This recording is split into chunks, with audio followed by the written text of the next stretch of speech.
Just fucking do it. Subscribe now. Board members, the CFO and the chairman. Jealousy, I think is the word he used. They were trying to do right by the kid. And he's such a cute little shit. I mean, he comes from a Serpa, little, and they're all little. They can climb up mountains all day long, but they're all little guys. And he would have acted differently if his grandmother, who left him 500,000 pounds when she died, because he thought he had the money, but then he didn't use it. He didn't want to hire the lawyers. He called 5 or 6 lawyers pro bono. He talked to them an hour each, and he didn't do what they said. He's a good shit, but unlike what he said in his email, he's dead meat. He's burnt. I mean, he hasn't done anything, which is sad, really. But if I was emotionally involved with, I couldn't get out of bed in the morning. I got hundreds, thousands of people that step on their dick every fucking day. Now, thousands. So, the first 5 or 6 years when I started this, I thought I'd be at $1 trillion in 10 years. From 1993. Actually, I thought I'd do it by the new century coming in 2000. Because this is easy shit, okay? But I didn't understand or underestimated grossly. I thought everybody had self-esteem. Because in my network, everybody had self-esteem. And in reality, nobody has self-esteem. So how wrong could I fucking get it? As smart as I am, and I'm a gifted motherfucker. How could I get it that wrong? But I did. God knows. Allah knows. Maybe it's my punishment on my way to heaven. But I just got that fucking dead wrong. And it took me 23 years to get $1 trillion. Anything else? Any other questions? When I tell you, he didn't follow the steps, did he? No. He was raising capital, all this shit that you don't do. Anything else about Peter? Peter's the guy, yes sir, in the back. Not in the back, in the middle.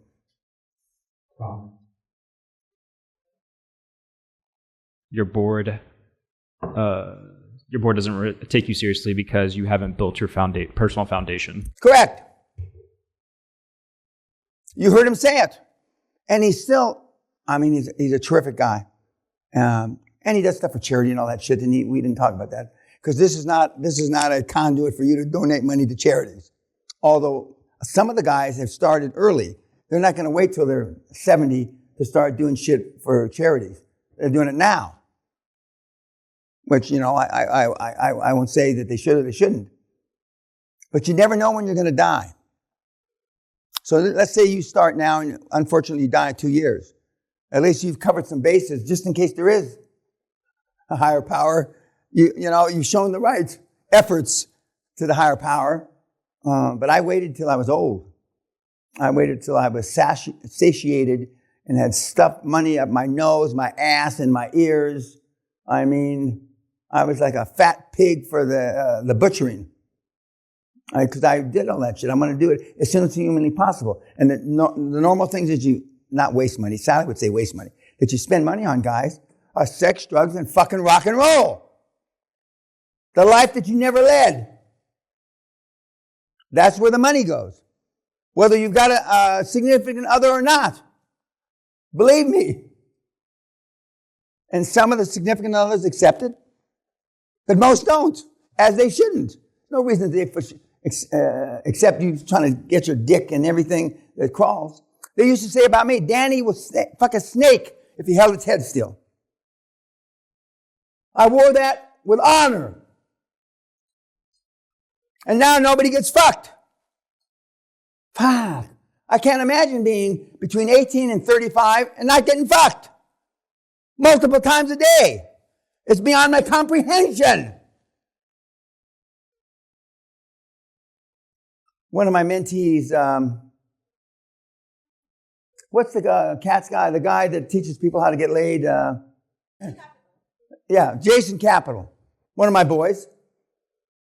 People pay him. I can only spit the words out because I choke.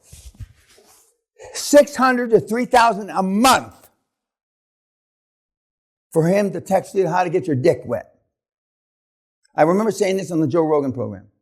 And Joe Rogan looked at me and says, that's a goddamn house payment for $3,000. Jesus! I forgot more about getting laid than Jason ever dreamt of. You guys pay him.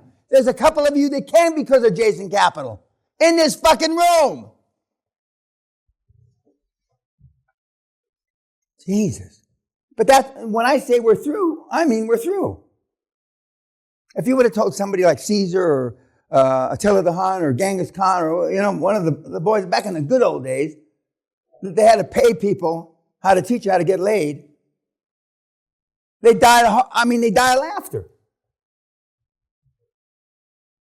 But that's where we are. And that's why it's easier for us.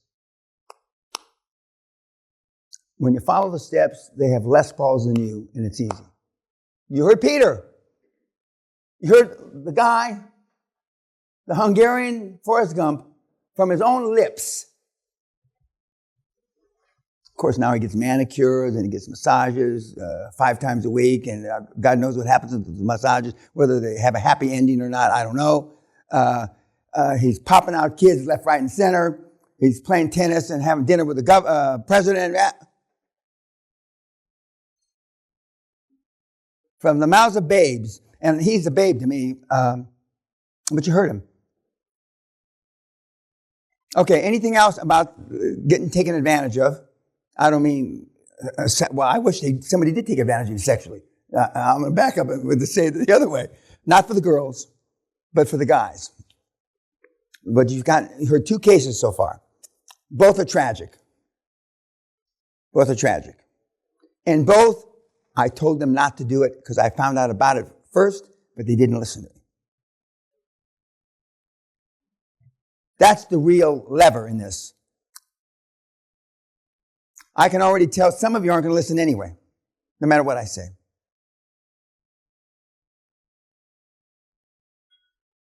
And after you hear another 10 or 15 people say, I did exactly what Dan said, you'll still go to step 4. So anything else? Okay. I like that slide. And then he was asked by the journalist, it reminds me, my uncles used to do mariachi, andele, during the holidays and all that shit. And I thought that was natural. I thought that was how you grew up. And then when I went to Wall Street, I couldn't find one person that didn't even know what mariachi was. In my neighborhood, when you paid your mortgage off, your house, your little house, that you paid $6,000 or $8,000 or $15,000 for, they had a mortgage burning party, barbecue, where you'd sit around and drink beer. And if you were in one of the richer families, you bought a keg of beer. Otherwise, you bought little 6-packs of beer. And and you'd burn the mortgage. And I asked my dad, I was about 15 or 16, and I said, Dad, isn't that the only proof that cousin Harry has that he owns the fucking house? I don't know. So we asked her, yeah. And they're burning the mortgage. That's where I come from. Why would you do that? And then I asked a couple of the neighbors, that we've been doing this all our lives. Don't you realize this is the only fucking piece of paper you got? Now they have county records and shit like that, yeah. This is the only proof of ownership you have, you moron. So now they don't, I'm told, even many decades later, they don't burn the mortgages anymore on my street. My little street was Birkdale Street in East LA. But that's where I come from. They were saying, fuck you, banking institution, fuck you, government, fuck you. They're still paying taxes, though. So how much are they saying, fuck you? Now, in this particular instance, the guy, he was asked, how did you get to be the youngest MVP in the World Series? He says, man, where do I even start? Peña said, it has a lot to do with my family. Just the opposite of you, okay? My upbringing, just the opposite of you. Shout out to my teammates as well. He was hanging around with high performance people. They took me in since day one. They gave me the confidence to just go out and play the game. Who gave you confidence? No one. Most of you, how many had, we're little, I didn't have one. I say the joke, we were so poor we had a possum for a dog. Okay? But you have bicycles with training wheels. You know, the little fucking wheels on the side to keep you from falling over on your head. Understand? So you ride that for a few weeks, a few hours, whatever, and then your big brother or your aunt or say, we're going to take the training wheels off. So they take the training wheels off, and then they kind of run along with you, and then you fall over on your big and we didn't have helmets and shit like that. You fall over on your big fucking melon head, right? Right. So your mom may allow you to fall over on your head a couple times. No, we got to put the training wheels back on Johnny's bike. When they shouldn't. Now, I don't expect the kids like my dad ran me down and dragged me along with a fucking piece of chrome through my knee. But it's better if they don't put the training wheels back on. And they'll let you fall on your big fucking head. But now, that's not the case. And this guy just explained very briefly how his life was different. Now,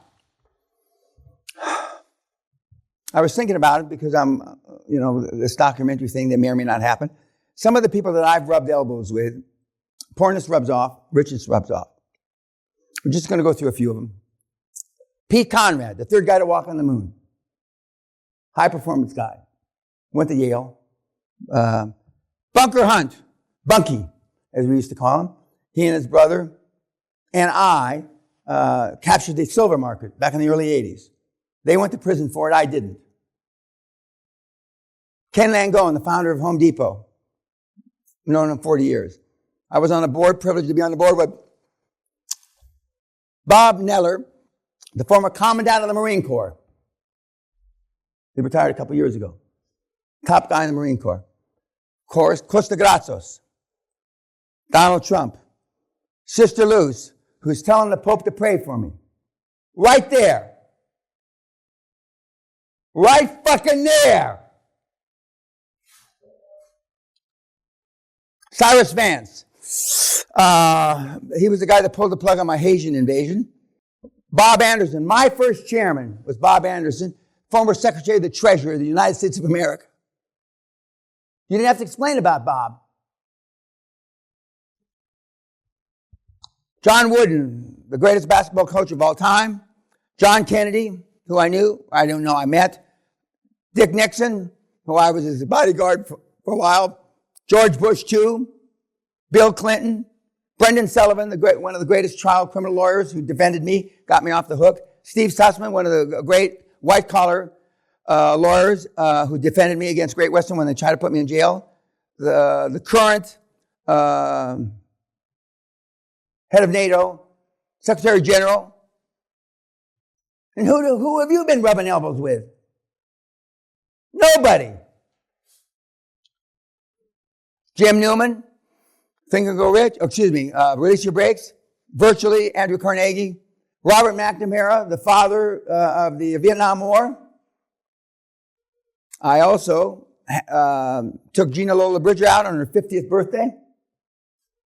And I know Sophia Loren. And of course, Neom, the greatest transaction, the largest transaction in the history of man, 500 billion. Now 2.3 trillion. Now, that's why I'm here.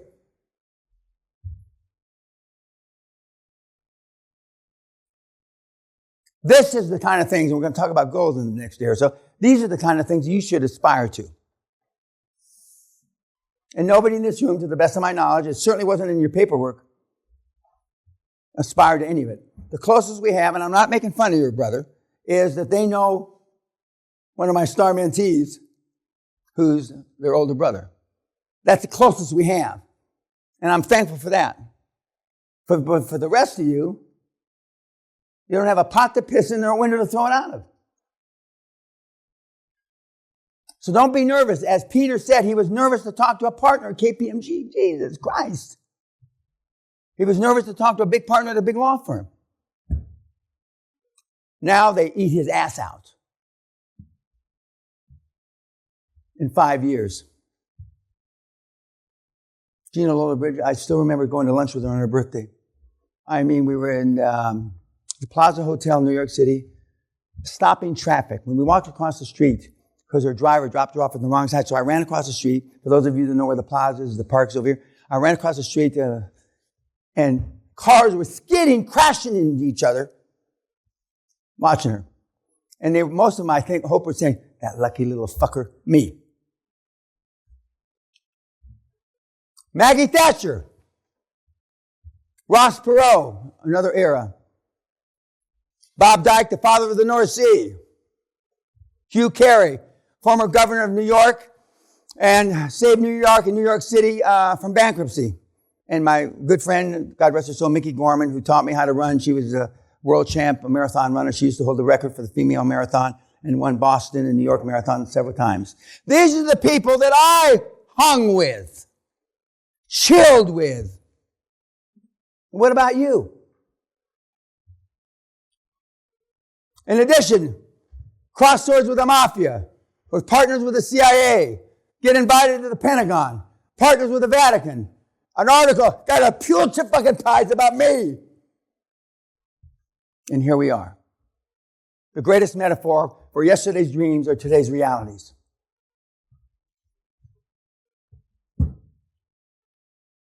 OCS, at that time, some of the toughest training, where they beat you, they set you on fire. Boston Marathon, I ran a 1,000-mile race, I ran a 100-mile race.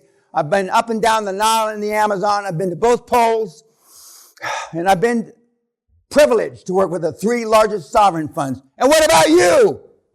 Or anybody you've ever read? Or any podcast you ever listened to? I'm ashamed of you. And that's how I took this couple from the council, poverty, to massive riches.